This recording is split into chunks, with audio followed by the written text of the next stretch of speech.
சர்ச்சைகளின் நாயகனாக மாறி போயிருக்கிறார் மாணிக்கம் தாகூர். ஒரு காலத்தில் தமிழ்நாட்டில் சர்ச்சைகளின் நாயகன் ராஜ்பவனில் உட்கார்ந்திருக்கிற RN ரவிதான். இப்போது அவருக்கு ஓய்வு கொடுக்கப்பட்டு விட்டது, தீர்ப்பை பெற்று வந்ததற்கு பிறகு. இனிமேல் அவர் இங்கே வாலாட்ட முடியாது என்கிற நிலையை திராவிட முன்னேற்ற கழக அரசு உருவாக்கிவிட்டது. இடைக்காலத்தில் சர்ச்சைகளுக்கு எந்த நாயகனும் இல்லை, புதிய நாயகனாக வந்து சேர்ந்திருக்கிறார் மாணிக்கம் தாகூர், அவ்வளவுதான்.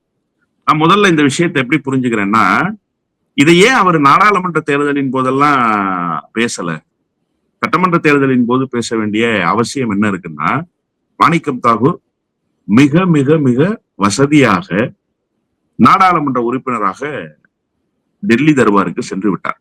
இப்போது சட்டமன்ற தேர்தலில் அவர் செய்ய வேண்டிய பணி எதுவுமே இல்லை. அதனால் இந்த சட்டமன்ற பிரதிநிதித்துவத்தை எப்படியாவது ஒரு பக்கம் தடுத்து நிறுத்திவிட முடியாதா என்று ஒரு முயற்சிக்கிறார். அதற்கு பின்னால் இருக்கிற சூழ்ச்சிகளை எல்லாம் நம்ம பேசுவோம். அதற்கு முன்பு ஒரே ஒரு கேள்வி அண்ணன் மாணிக்கம் தாகூர்ட்ட கேட்க வேண்டியிருக்கு. நானும் நேற்றிலிருந்து நிறைய ஊடகங்களில் இதை பேசிவிட்டு இப்ப நீங்க கேட்டதுனால அதையும் கேட்க வேண்டியிருக்கு. இந்த 54 தொகுதிகளினுடைய பட்டியல் போட்டிருக்கிறாங்க இல்லையா, 2000 இருந்து 3000 வரைக்கும் வாக்குகளினுடைய வித்தியாசம், நாங்க இல்லைன்னா உங்க நிலைமை என்ன ஆகும் அப்படின்னு கேட்கிறாங்கல்ல.